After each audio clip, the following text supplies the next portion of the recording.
Dear student, आज के इस लेक्चर में मैं आपको बताऊंगा लाप्लास ट्रांसफॉर्म के बारे में। लाप्लास ट्रांसफॉर्म बीटेक का और बीएससी का एक बहुत ही इंपॉर्टेंट टॉपिक है और एग्जाम में खूब ही इसके बारे में पूछा जाता है। तो आज से मैं स्टार्ट कर रहा हूँ लाप्लास ट्रांसफॉर्म और कोशिश करूंगा इसके जितने भी लेक्चर हैं वन बाय वन में अपलोड कर दूं। तो जानते हैं लाप्लास ट्रांसफॉर्म किसको बोलते हैं। तो इसके लिए क्या होना चाहिए, लेट एक फंक्शन है मेरे पास, let F T be a function, और फंक्शन भी किस तरह का है, डिफाइन फॉर ऑल, ये फॉर ऑल का साइन है, टी ग्रेटर इक्वल टू 0, यानी टी की नॉन निगेटिव वैल्यू के लिए ये डिफाइन है। इसके बाद then the Laplace transform of f T is denoted by, सबसे पहले मैं लिख रहा हूं इसका notation, Laplace transform of f T is denoted by, किससे डिनोट करेंगे हम इसको हम डिनोट करते हैं L of f t, denoted by L of f t, ऊपर ही लिख देता हूं, एंड डिफाइंड एज, और डिफाइन किस तरह करते हैं, and defined as L f T is, अच्छा जैसे ये हमने लिखा ना एल, उससे पहले लिख दिया किससे, फंक्शन से पहले, तो जैसे आप डिफरेंशिएशन यूज करते हैं ना, तो इसका मतलब क्या है, डिफरेंशिएशन ऑफ एफ एक्स, जहां डी का मतलब क्या है, डेरिवेटिव, यानी डिफरेंशिएशन ऑपरेटर। तो जैसे डिफरेंशिएशन के लिए आपने डी यूज किया, ऐसे हम लाप्लास ट्रांसफॉर्म के लिए कैपिटल एल यूज कर रहे हैं। तो क्या लिखेंगे यहां पर, तो Laplace transform of f T is defined as, it is an integral, तो ये एक इंटीग्रल है, और इंटीग्रल भी किसका, फंक्शन को पहले मल्टीप्लाई करेंगे आप किससे, e to the power minus s t, और उसके बाद इस फंक्शन का कर देंगे आप इंटीग्रल, क्या कर देंगे इसका इंटीग्रल। तो ये जो वैल्यू इसकी आएगी यही क्या कहलाएगा, Laplace transform of f T. Clear है। कंडीशन इसमें यह है, प्रोवाइडेड इंटीग्रल मस्ट कन्वर्ज, ये जो आपने इंटीग्रल लिखा है ये क्या होना चाहिए, मस्ट बी कन्वर्जेंट, यानी ये कोई फाइनाइट वैल्यू देना चाहिए। कन्वर्जेंट का मतलब है कि इस इंटीग्रल की क्या मिलेगी आपको, कोई फाइनाइट वैल्यू। क्लियर है। तो ये कहानी रही हमारी किसकी, लाप्लास ट्रांसफॉर्म। तो किसी फंक्शन का लाप्लास ट्रांसफॉर्म लिखने के लिए आपको क्या करना पड़ेगा, उस फंक्शन को पहले मल्टीप्लाई कर दो e to the power minus s t से, और उसके बाद लिमिट रख दो। अब इसका जो आंसर आपका आएगा, अगर मैं इसको और थोड़ा सा जस्टिफाई करूं, तो इसके जो आंसर में आएगा वो फंक्शन हमारा किसका आएगा, फंक्शन ऑफ एस। क्यों, जब आप इंटीग्रल को सोल्व कर देंगे, ये इंटीग्रल आपका सोल्व हो जाएगा, तो आप टी की जगह लिख देंगे infinity as a upper limit, और टी की जगह लिख देंगे 0 एज ए लोअर लिमिट। तो आपके आंसर में जो रहेगा वो टी तो गायब हो जाएगा लिमिट रखने के बाद, तो आपके आंसर में रहेगा सिर्फ एस। तो ये क्या होगा, फंक्शन ऑफ एस। तो मैं जिस फंक्शन का लाप्लास ट्रांसफॉर्म लिखूंगा उसको मैं कैपिटल एफ से रिप्रेजेंट कर रहा हूं, या ब्रैकेट लगा दीजिए, और जो आंसर आएगा उसको स्मॉल एस से रिप्रेजेंट कर रहा हूं। इसका मतलब ये जो एफ एस है यही होगा ना, 0 to infinity e to the power minus s t f t d t. तो आप कुछ भी लिख सकते हैं, Laplace transform of f t या फिर एफ एस, दोनों की वैल्यू का क्या मतलब है, e to the power minus f t d t, यानी फंक्शन लेके चलेंगे टी में और आंसर आएगा आपका एस में। अब यहाँ पर ये जो कहानी मैंने लिखी है इसमें एक दो बहुत ही इंपॉर्टेंट पॉइंट है। जैसे मैंने यहाँ पर लिखा एल, एल को क्या बोलते हैं, L is Laplace operator, L हमारा यहाँ पर क्या है, लाप्लास ऑपरेटर। इसके बाद ये जो टर्म आपने फंक्शन में मल्टीप्लाई की लाप्लास ट्रांसफॉर्म फाइंड करने के लिए, the term which is multiplied in f t, ये इसको बोलते हैं हम kernel of Laplace transform. Short में हम लिखते हैं इसको L T, Laplace transform is L T, standard form है। नंबर थर्ड, ये जो एस है ये क्या है, s is parameter, s is parameter, ये कोई पैरामीटर है और इसकी वैल्यू कुछ इस तरह होती है, इट इज टेकन इन सच अ वे, इसको लेने का तरीका क्या है, इंटीग्रल मस्ट कन्वर्ज, जो इंटीग्रल है आपका वो क्या होना चाहिए, कन्वर्जेंट, या इंटीग्रल को कहते हैं कन्वर्ज होना चाहिए। क्लियर है, इट मस्ट बी कन्वर्जेंट, यानी ये जो इंटीग्रल है ये कन्वर्जेंट होना चाहिए। तो एस अपने आप को इस तरह एडजस्ट कर लेगा कि इंटीग्रल कोई फिक्स वैल्यू दे, अगर नहीं कर पाएगा तो हम कहेंगे Laplace transform does not exist. अब कैसे करेगा वो आपको क्वेश्चन में बताऊंगा। तो फिलहाल यहाँ पर क्या था हमारे पास कि किसी फंक्शन का अगर आपको लाप्लास ट्रांसफॉर्म लिखना है तो उस फंक्शन को e to the power minus s t से मल्टीप्लाई कीजिए और उसका इंटीग्रल कर दीजिए, लिमिट लेंगे 0 से इन्फिनिटी, जो कि टी की लिमिट है, और इसके बाद जो भी आंसर आपका आएगा एस में, वही क्या कहलाएगा, उस फंक्शन का लाप्लास ट्रांसफॉर्म। क्लियर है? चलिए कुछ इंपॉर्टेंट मैं फार्मूले यहाँ पर प्रूव करता हूं, उससे थोड़ा आपको आइडिया हो जाएगा कि क्या किसको मैं एफ एस बोल रहा हूँ और किसको मैं फंक्शन बोल रहा हूँ। तो मैं लिखने जा रहा हूं यहाँ पर सम इंपॉर्टेंट फार्मूले, एक दो फार्मूले का मैं प्रूफ भी करूंगा और उसके बाद एक लिस्ट आपको फार्मूले की प्रोवाइड करा दूंगा। अच्छा, लाप्लास ट्रांसफॉर्म में डिफरेंशिएशन की तरह बहुत ज्यादा फार्मूले नहीं है, डायरेक्ट फार्मूले आपके कितने हैं, 7। तो मैं उन्हीं के बारे में बात करता हूं। नंबर 1, पहला फार्मूला मैंने ले लिया, मान लीजिए एफ टी मेरे पास है e to the power at, क्या है, e to the power at यानी एक्सपोनेंशियल फंक्शन। चलिए इसका लाप्लास ट्रांसफॉर्म लिखते हैं। We have Laplace transform of any function, क्या होगा ये होगा 0 to infinity e to the power minus s t into f t d t. लेकिन आपके पास जो फंक्शन है इस समय वो क्या है, वो तो e की पावर at है, तो therefore Laplace transform of e to the power at क्या होना चाहिए, 0 to infinity e to the power minus s t into e to the power at और ये dt। चलिए इसको सोल्व कर लेता हूं, तो कितना बनेगा, e to the power minus, यहां पर मैंने माइनस कॉमन ले लिया और t भी कॉमन ले लिया, बड़ा आसान सा इंटीग्रल ये बना, इंटीग्रल सोल्व कर देता हूं। तो कितना बनेगा, ये exponential function e to the power minus s minus a t और डिवाइडेड बाय t का कोफिशिएंट कितना आ गया, s माइनस ए, और लिमिट आ गई 0 से इंफिनिटी। ध्यान देंगे जो लिमिट है ये t की लिमिट है ना कि s की। तो क्या करेंगे यहाँ पर, -1 अपॉन एस माइनस ए, इसको तो बाहर लिखो, और इसमें लिमिट अभी मैंने रखा नहीं है, एक स्टेप के बाद में लिमिट रखने जा रहा हूं, अब इसमें लिमिट पुट कर दीजिए। चलिए तो Laplace transform of e to the power at कितना बनाए, Laplace transform of e to the power at, ये रिजल्ट मेरे पास बन जाएगा। ध्यान देंगे s की जगह इंफिनिटी रख दो, सॉरी गलत बोल गया, t की जगह इंफिनिटी रखो क्योंकि ये लिमिट किसकी है, t की। चलो मैं आंसर कर देता हूं, तो क्या बनेगा ये e to the power minus s minus a into infinity, और ये कितना आ गया minus e to the power minus s minus a into 0। इतना डिटेल में लिखने की जरूरत नहीं है, आप डायरेक्ट भी इसको लिख सकते थे।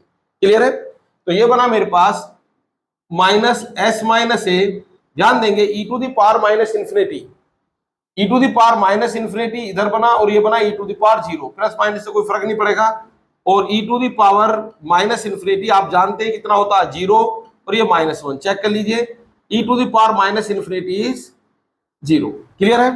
तो कुल मिलाकर ये आंसर आ गया s माइनस ए। अब देखिए यहाँ पर मैं बात बता, हालांकि वो बहुत ज्यादा जरूरी नहीं है, लेकिन अगर आपको कॉन्सेप्ट ठीक से समझना, तो मैंने बताया था s is parameter which is taken in such a way integral must converge. अब ध्यान देंगे जब आपने यहाँ पर s माइनस ए कॉमन लिया, सॉरी t आपने कॉमन लिया यहाँ पर, तो आपका रिजल्ट बना s माइनस ए। अब ध्यान देंगे यहाँ पर आपका s must be positive, sorry s must be greater than a।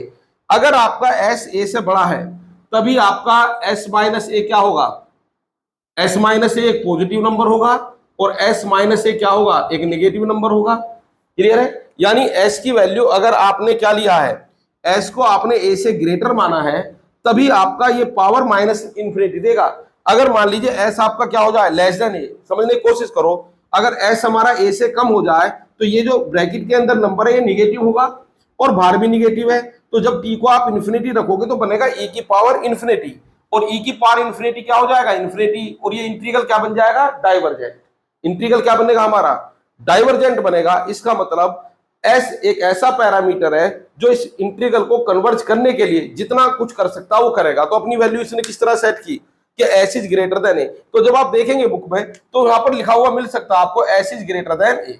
तो हालांकि आपको इसके चक्कर में पढ़ना नहीं है, आप तो एक सिस्टमेटिक तरीके से करते जाओ।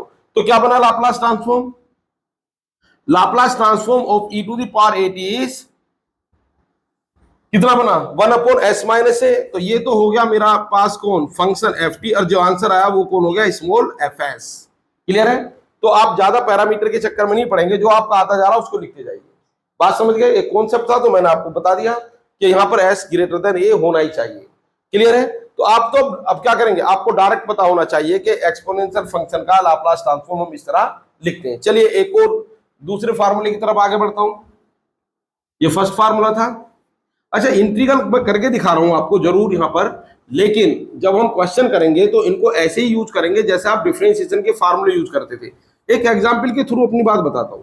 मान लीजिए जब आप 11th क्लास में थे तो किसी ने आपसे कहा भी साइन एक्स का डिफरेंशियल करो और फार्मूला आपको पता नहीं, डी का मतलब डिफरेंशियल ऑपरेटर, तो तरीका ये बताया होगा टीचर ने, भाई ये तो आप इस तरह लिखिए limit h tends to zero, ये डिफरेंशिएशन की बेसिक डेफिनेशन है जिसको हम डिफरेंशिएशन बाय फर्स्ट प्रिंसिपल भी बोलते हैं, अपॉन एच। तो आपने जब इस लिमिट को सोल्व किया और एच की लिमिट जीरो रख दी तो आंसर आया आपका कोस एक्स। शुरू में यही किया होगा, लेकिन बाद में हमने देखा कि यहाँ पर अगर log x कर लें तो उसकी लिमिट वो क्या जाएगा, आंसर 1/x। तो आपने क्या किया कि स्टार्टिंग में फार्मूले प्रूव किए और बाद में उनको एज ए रिजल्ट याद कर लिया और क्वेश्चन में हम डायरेक्ट हम इनका यूज करते हैं। तो ऐसे ही हम बार बार इंटीग्रल सोल्व नहीं करेंगे। मैं यहाँ पर 3 और 4 फार्मूले प्रूव कर रहा हूँ, उसके बाद एक लिस्ट बना दूंगा, उनको आप डायरेक्ट याद कर लीजिए और क्वेश्चन में हम डायरेक्ट यूज करेंगे। तो फिलहाल आज के लेक्चर में हम फार्मूले ही प्रूव करके आपको दिखा रहा हूँ। चलिए नेक्स्ट क्वेश्चन की तरफ बढ़ते हैं, सॉरी नेक्स्ट फार्मूले की तरफ बढ़ते हैं। मान लीजिए फंक्शन है आपके पास t to the power n, clear है? तो यहां पर क्या होगा, Laplace transform of f t. अब जैसे जनरल फार्मूला उसमें होगा 0 to infinity e to the power minus s t, और कितना आ गया यहाँ पर ये एफ टी डी टी। लेकिन यहाँ पर एफ टी की वैल्यू रख दो आप, क्या है एफ टी की वैल्यू, एफ टी की वैल्यू है टी की पावर n, तो कितना होगा ये 0 to infinity e to the power minus s t, और कितना आएगा t to the power n dt। अब देखिए एक फार्मूला आपने पढ़ा है 0 to infinity e to the power minus x, सबको याद होगा x to the power n minus 1 dx, इसको बोलते हैं हम gamma n, it is gamma function. इसी में अगर मान लीजिए यहां पर मैं x के कोफिशिएंट में a लिख दूं, ठीक है, माइनस तो पहले ही था, तो ये रिजल्ट हमारा सिर्फ इतना चेंज होगा कि गामा n तो ऐसी रहेगा और a की पावर से डिवाइड हो जाएगा, जिसकी पावर उतनी लिखोगे जितना गामा, यानी gamma n divided by a की पावर n। तो यहां पर मैं इस फार्मूले को इसी फॉर्मेट में ला रहा हूं, e to the power minus s t, a की जगह हो गया s और t को मैंने लिख दिया n, यानी n प्लस 1 माइनस 1, और ये आ गया dt। तो बच्चों इस फार्मूले में यहां पर अंतर क्या है, n की जगह है n प्लस 1, तो इसका मतलब गामा किसका बनेगा n प्लस 1 का, और यहां पर x का कोफिशिएंट a है, यहां पर कितना s, तो यानी s आएगा अपोन में, और इसकी पावर उतनी लिखोगे जितना गामा लिखा, गामा किसका लिखा n प्लस 1 का, तो ये आपका क्या बना, लाप्लास ट्रांसफॉर्म ऑफ t की पावर n। अच्छा यहां पर एक खास बात है, if n is positive integer, अगर n आपका पॉजिटिव इंटीजर है तो उस केस में जो लाप्लास ट्रांसफॉर्म t की पावर n है उसको आप कुछ इस तरह भी लिख सकते हैं, factorial n upon s to the power n plus 1। ऐसा क्यों लिख सकते हैं, क्योंकि आप जानते हैं in case of positive integer gamma n plus 1 ये किसके इक्वल हो जाएगा, फैक्टोरियल n के, क्लियर है? तो आप चाहे तो एक ही फार्मूला याद कर लें गामा वाला, क्योंकि गामा तब भी काम करेगा जब n फ्रैक्शन है। अगर गामा 3/2 है तो ये तो तब भी काम करेगा, 3/2 प्लस 1 5/2 हो जाएगा, लेकिन आप उसकी जगह फैक्टोरियल 3/2 नहीं लिख सकते। फैक्टोरियल किसमें काम करता है, only for integers, positive integers. बात क्लियर है? तो ये हमने एक सेकंड फार्मूला याद कर लिया। इसका मतलब अगर एफ टी की जगह आप क्या लिखते हो, टी की पावर n, तो एफ एस की जगह कौन आएगा, फैक्टोरियल n अपॉन एस की पावर n प्लस 1, या gamma n plus 1 upon s to the power n plus 1। चलिए एक और फार्मूला में लिखने जा रहा हूं, फार्मूला नंबर 3। फार्मूला नंबर 3 क्या होगा, तो इसके बारे में लिखने के लिए चलो मैंने एक ट्रिग्नोमेट्रिक फंक्शन ले लिया। इस बार हमने क्या ले लिया, एक ट्रिग्नोमेट्रिक फंक्शन एफ टी मैंने ले लिया sine a t, sine a t. बात समझ पा रहे हैं? तो क्या होगा यहां पर, अब जैसा आप जानते हैं we have Laplace transform of f T, कितना होगा ये होगा 0 to infinity, it is an integral, और क्या होगा e to the power minus s t से मल्टीप्लाई कर दो एफ टी को, और ये बना रिजल्ट। अब यहां पर मेरे पास आ गया साइन ए टी, कितना आ गया यहां पर, साइन ए टी, क्लियर है? तो अब अकॉर्डिंग टू फार्मूला क्या होना चाहिए, 0 to infinity e to the power minus s t, और ये कितना आ गया साइन ए टी, और ये आ गया डी टी। बात समझ पा रहे हैं? अब इसको आपको इंटीग्रल को सोल्व करना पड़ेगा बाई पार्ट सोल्व कर लीजिए, या डायरेक्ट फार्मूला में लिख देता हूं यहां पर, इंटीग्रेशन ऑफ साइन, यहां को लिख देता हूं integration of e to the power a x sine b x d x. क्या होता है ये होगा मेरे पास e to the power a x upon, ध्यान देंगे एक्स का कोफिशिएंट ए स्क्वायर लिख दो, यहां से यहां पर ट्रिग्नोमेट्रिक फंक्शन में जो एक्स का कोफिशिएंट बी, यहां पे लिख दो बी स्क्वायर, और इसके बाद ए साइन बी एक्स और minus b cos b x. ये हमारे पास इसका रिजल्ट है। स्टार्ट साइन से करेंगे, ए साइन बी एक्स और minus b cos b x. एक बार ये कोफिशिएंट आएगा, एक बार ये कोफिशिएंट आएगा। क्लियर है? तो डायरेक्ट फार्मूला, अदरवाइज 11th में इसका मेथड था, इसको आई मान लेते थे, ये फंक्शन अपने आप को रिपीट करता था, तो वापस लाकर इसको सोल्व कर देते। फिलहाल उसकी मुझे कोई जरूरत नहीं, तो डायरेक्ट फार्मूले अप्लाई कर देता हूं। तो क्या बनाइए, e to the power minus s t upon क्या होगा यहाँ पर ए का मतलब माइनस एस, तो माइनस एस का स्क्वायर, और बी की जगह कौन है ए, यानी ए स्क्वायर। इसके बाद ए का मतलब माइनस एस और sine a t as it is. इसके बाद माइनस यहाँ पर टी का कोफिशिएंट, भाई यहाँ इंटीग्रल एक्स में लिखा है, टी में चल रहा है, तो कितना आ जाएगा ये ए, और कितना आ जाएगा कोस ए टी। लेकिन ये तो डेफिनेट इंटीग्रल है, तो यहाँ पर लिमिट लिखना मत बोलो, लिमिट आ गई हमारी 0 टू इन्फिनिटी। कितनी आ गई लिमिट? 0 to infinity. बात क्लियर है? फार्मूला नोट कर लीजिए। अच्छा, अगर मान लो यहाँ पर मैं लिख दूं e to the power a x cos b x, ये भी बड़ा इंपॉर्टेंट फार्मूला है, तो यहां पर ये तो यही रहेगा e to the power a x a square plus b square, और यहां पर स्टार्ट होगा कोसाइन से, तो कितना होगा a कोस बी एक्स, और यहां माइनस की जगह आ जाएगा plus b sine b x. वैसे इसको भी याद करने का एक तरीका है, बता देंगे किसी लेक्चर में अगर आप कमेंट बॉक्स में लिखते हैं, अदरवाइज डायरेक्ट आप इनको याद रखिए। बात समझ पा रहे हैं? तो ये कोसाइन के लिए और ये साइन के लिए। चलिए, तो ये फार्मूले तो मैं यहां से रब कर देता हूं और वापस अपने क्वेश्चन पर आ जाता हूं, जो हमारा टारगेट है। तो क्या बना ये बना e to the power minus s t upon s square plus a square. बात समझ पा रहे हैं?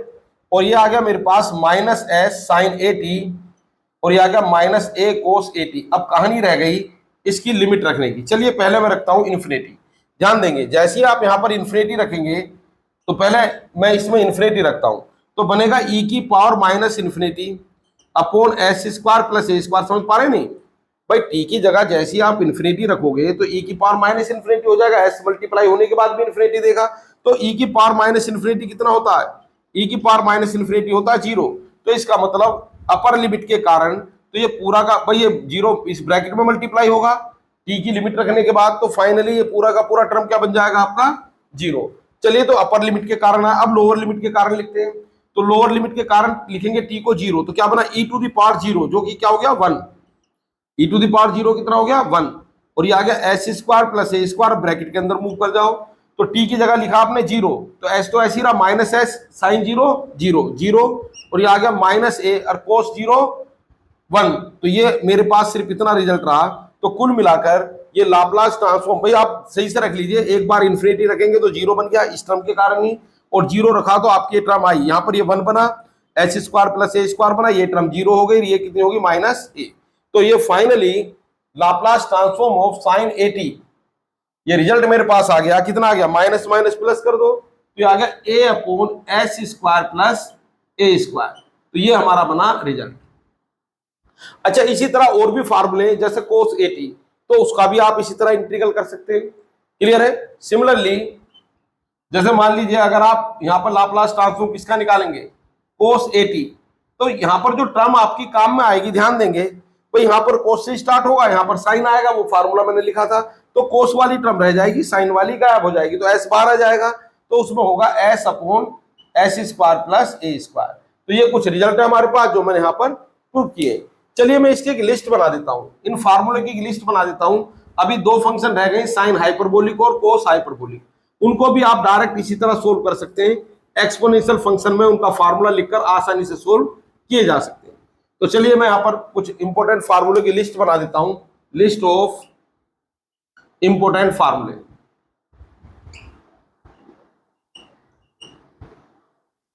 कुछ रिजल्ट मैंने प्रूव किए, कुछ प्रूव नहीं किए। जैसे नंबर 1, चलिए लाप्लास ट्रांसफॉर्म ऑफ 1, चलो इधर पे लिखता हूं मैं फंक्शन और इधर लिखता हूं उसका लाप्लास ट्रांसफॉर्म, जो आंसर किस में रहा होगा एस में। मान लीजिए आपने आंसर में लिखा, पहला फंक्शन आपने लिखा, ये इसको सेपरेट भी कर देता हूं, पहला फंक्शन आपने लिखा 1। अच्छा, 1 मैंने हालांकि इसका प्रूव नहीं किया है, लेकिन ये डायरेक्ट भी हो जाएगा, e to the power minus s t into 1, सबसे आसान यही है, इसका आंसर आएगा 1/s। आपने लिखा सेकंड नंबर पर e टू द पावर 80, इसका आंसर आएगा 1/s - a। अभी प्रूव करके दिखाया था। तीसरे नंबर पर आपने लिखा मान लीजिए t की पावर n, इसका आंसर आएगा गामा n+1/n+1, और you can write factorial n/s⁴n+1, लेकिन यहां पर क्या है, n इज पॉजिटिव इंटीजर। इस बात को ध्यान रखेंगे, n हमारा क्या है, पॉजिटिव इंटीजर। इसके बाद नेक्स्ट फोर्थ साइन 80। अभी आपने प्रूव किया था इसका साइन 80 का कितना आया था, a/s² + a²। इसके बाद फिफ्थ ये कोस 80 कितना होगा, ये s/s² + a²। क्लियर है भाई। अब इंटीग्रल सोल्व करेंगे तो ये रिजल्ट आ जाएगा 6। एक और लिखने जा रहा हूं, साइन हाइपरबोलिक 80। साइन हाइपरबोलिक 80, तो साइन हाइपरबोलिक 80 में आएगा a/s² - a²। हालांकि मैंने इसका प्रूफ नहीं किया है, चलो अभी हिंट दे देंगे इसका। और सेवंथ है कोस हाइपरबोलिक 80, और इसका आंसर होगा आपके पास s/s² - a²। तो ये 7 फार्मूले आपको याद कर लेने हैं, और इन्हीं को बेस मानकर हम आगे इसको जो भी हमारा टॉपिक है लाप्लास ट्रांसफॉर्म, इसको कंटिन्यू करेंगे। लेकिन अब चलिए, मैंने क्योंकि इसका फार्मूला नहीं बताया था, एक बार इसको भी डिसाइड कर लेते हैं। तो Laplace transform of sine hyperbolic T, तो साइन हाइपरबोलिक टी हमारे पास होता है e⁻80 - e⁻−80/2। क्लियर है। तो जब आप इसका लाप्लास ट्रांसफॉर्म लिखेंगे साइन हाइपरबोलिक 80, तो वास्तव में आपको इसका लाप्लास ट्रांसफॉर्म लिखना है। इसका Laplace transform of e⁻80 - e⁻−80/2। Clear है। इंटीग्रल भी सोल्व कर सकते हैं आप। तो ये लीनियर प्रॉपर्टी से मैं डायरेक्ट आपको बता रहा हूं, तो ये आ जाएगा Laplace transform of 80 minus Laplace transform of e⁻−80। कैसे मैंने लिखा है इसको नेक्स्ट लेक्चर में आपको बता दूंगा, लेकिन आप इसका प्रयोग, इसका यूज उस तरह कर सकते हैं जिस तरह हम डिफरेंशिएशन में करते हैं। भाई अगर मान लीजिए आपके दो फंक्शन एडिशन या सब्सट्रैक्शन में, तो डिफरेंशिएशन दोनों पर ऑपरेट हो जाता है। तो वही तरीका मैंने लगाया। तो कितना हो गया s - a, और ये कितना आ गया s माइनस प्लस हो जाएगा। और जब आप इसका एलसीएम लेंगे तो एलसीएम में आपके पास जो रिजल्ट बनेगा वो क्या बनेगा, s² - a², और न्यूमरेटर में आ जाएगा s + a - s - a। Clear है। ये जगह थोड़ी कम रह गई, s - a। अब आप देख पा रहे होंगे यहां पर क्या होगा, s से s कैंसिल हो गया, और ये 2a आ गया, तो फाइनल आ गया a/s² - a²। तो ये इस तरह आप इसका प्रूफ भी कर सकते हैं, इंटीग्रल करके भी कर सकते हैं, वो आपकी मर्जी है कि आप कैसे करना चाहें। भाई अगर आप इसका इंटीग्रल करना चाहते हैं तो साइन हाइपरबोलिक 80 लिख दें, मल्टीप्लाई में साइन हाइपरबोलिक 80 की जगह ये फंक्शन लिख दें, आपके दो इंटीग्रल बन जाएंगे। क्लियर है। और दोनों को सोल्व कर दिए तो ये आपका रिजल्ट आ जाएगा। तो फिलहाल आप इन फार्मूले को डायरेक्ट याद कर लीजिए। क्लियर है। अब देखिए इनका यूज किस तरह करना है, इसी लेक्चर में थोड़ा सा डेमो देता हूं इसका यूज करने के लिए। एक आध क्वेश्चन कर देता हूं इस टाइप का जो डायरेक्ट हमारे पास होंगे। तो ये फार्मूले हो गए जो आपको याद करने हैं, क्वेश्चन में लिखने जा रहा हूं। अब मैं कभी भी फंक्शन का लाप्लास ट्रांसफॉर्म निकालने के लिए, इस तरह के फंक्शन का, मैं कभी भी इंटीग्रल का यूज नहीं करूंगा। अगर मैं इंटीग्रल का यूज करूंगा तो उसके लिए करूंगा जिसका फार्मूला मुझे याद नहीं है। क्लियर है। चलिए तो मैं स्टार्ट करता हूं। यहां पर एक क्वेश्चन ले लेता हूं। यहां पर क्वेश्चन है, find Laplace transform of following functions. Find Laplace transform of following functions.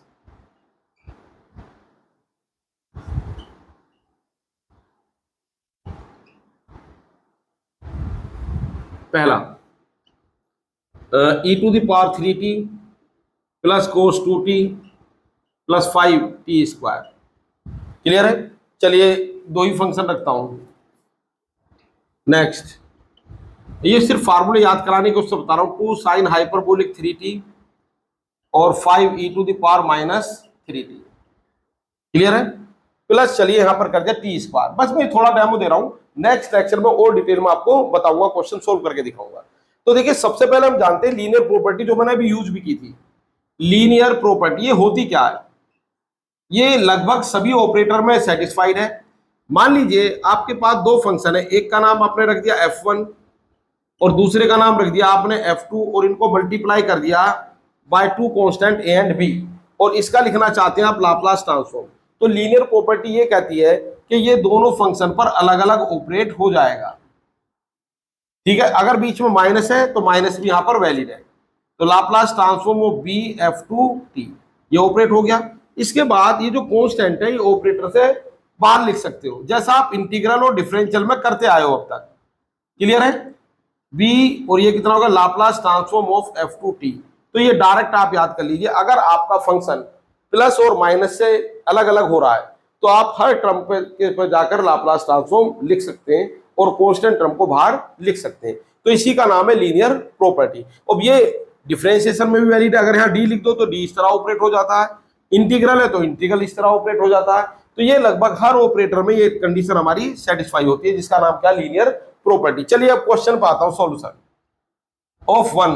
पहले क्वेश्चन का एफ टी कितना है, F T is E to the power 3t plus 5 cosine of 2t। अब मुझे चाहिए इसका लाप्लास ट्रांसफॉर्म। तो लाप्लास ट्रांसफॉर्म लिखने के लिए आप क्या करेंगे, सबसे पहले इस पर लाप्लास ऑपरेटर ऑपरेट कर दो। चलिए कर दिया। इसके बाद इसको दोनों अलग अलग टर्म पे लिख दो। तो पहले मैंने लिख दिया ई टू द पावर 3t, बहुत ज्यादा डिटेल में जाने की जरूरत नहीं है। इस पर ऑपरेट किया तो 5 भी साथ में होगा, 5 को ऑपरेटर से पहले लिख दो तो Laplace transform of cosine twice T. अब ये नहीं है कि मुझे इस फंक्शन का लाप्लास ट्रांसफॉर्म चाहिए तो मैं इसको e की पावर माइनस एस टी से मल्टीप्लाई करके इंटीग्रल करूं, वो बेसिक फार्मूले थे, उन्हीं का यूज तो करूंगा मैं क्वेश्चन करने के लिए। तो आप क्या करेंगे, उनको डायरेक्ट आप अप्लाई कीजिए। तो कितना बनाइए, e की पावर 3t कितना होगा, 1/s-3। क्यों? क्योंकि लाप्लास ट्रांसफॉर्म ऑफ e की power 3t sorry at is 1/s-a। इसके बाद plus 5 Laplace transform of cos at कितना था, it was s/s² plus a²। तो यहां पर कितना आ जाएगा बच्चों, s/s² प्लस 2²। तो कितना बनाइए, 1/s-3 प्लस 5s/s² प्लस 4। बात समझ पा रहे हैं? चलिए अब मैं इसका करता हूं ये सेकंड क्वेश्चन। नेक्स्ट लेक्चर में मैं कुछ और भी क्वेश्चन करूंगा जिसमें आपको इंटीग्रल की भी रिक्वायरमेंट होगी, तो नेक्स्ट लेक्चर में करेंगे। चलिए इसके बाद ये सेकंड क्वेश्चन मैंने ले लिया, Laplace transform of 2 sine hyperbolic 3t plus 5 e to the power minus 3t plus t²। चलिए तो इसको मैंने नाम दे दिया ft। ये सॉल्यूशन हुआ हमारा किसका, प्रॉब्लम नंबर 2 का। तो ft हो गया मेरे पास 2 sine hyperbolic 3t plus 5 e to the power minus 3t और प्लस t²।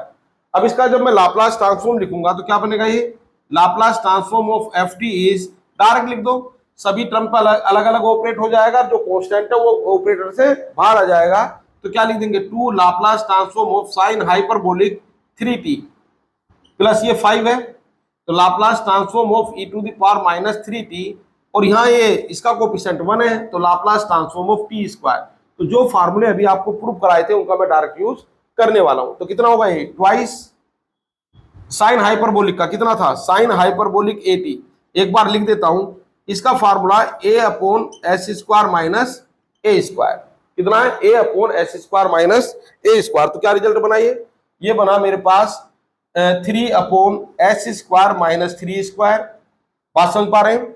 नेक्स्ट टर्म है मेरे पास Laplace transform of e to the power minus 3t, और आप जानते हैं Laplace transform of e to the power at is 1/s-a।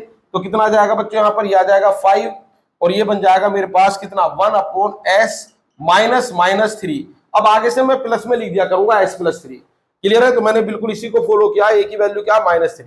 अब t² का मतलब क्या है, लाप्लास ट्रांसफॉर्म ऑफ t की पावर n कितना होगा, ये gamma n+1 upon s to the power n+1, क्योंकि n यहाँ पर इंटीजर है तो you can write factorial n upon s to the power n+1। तो क्या लिखूं यहाँ पर, चलिए मैं लिख देता हूं फैक्टोरियल 2 अपॉन s की पावर 2+1। क्लियर है? या गामा 3 भी लिख सकते थे। तो ये बना 6/s² माइनस 9, ये बना 5/s+3, और फैक्टोरियल 2 का मतलब तो 2 ही रहा, और ये बना s³। तो ये हमारे पास आ गया लाप्लास ट्रांसफॉर्म ऑफ ft। तो फंक्शन हमारा t में, आंसर हमारा s में है। तो इस तरह हम क्वेश्चन करेंगे। हालांकि ये बहुत बेसिक क्वेश्चन है और एग्जाम के लिए इंपॉर्टेंट भी नहीं है, ये क्वेश्चन सिर्फ फार्मूले याद करने के लिए। तो नेक्स्ट लेक्चर में मैं कुछ और फार्मूले लेके आ रहा हूं जिनको यूज कर हम क्या करेंगे, इस तरह के ही क्वेश्चन करेंगे। ठीक है, फार्मूले तो और नहीं होंगे लेकिन उनको कुछ चेंज कर देंगे, जैसे कभी t का मल्टीप्लाई, कभी t से डिवाइड। तो नेक्स्ट लेक्चर में आपको पता चलेगा, और कुछ ऐसे क्वेश्चन भी मैं लूंगा नेक्स्ट लेक्चर में जिसको इंटीग्रल करना हमारे लिए जरूरी होगा। ठीक है, तो लेक्चर को आप ध्यान से देख लीजिए, आपको समझ में आ जाएगा। मिलते हैं नेक्स्ट लेक्चर में नई वीडियो के साथ। Thank you very much.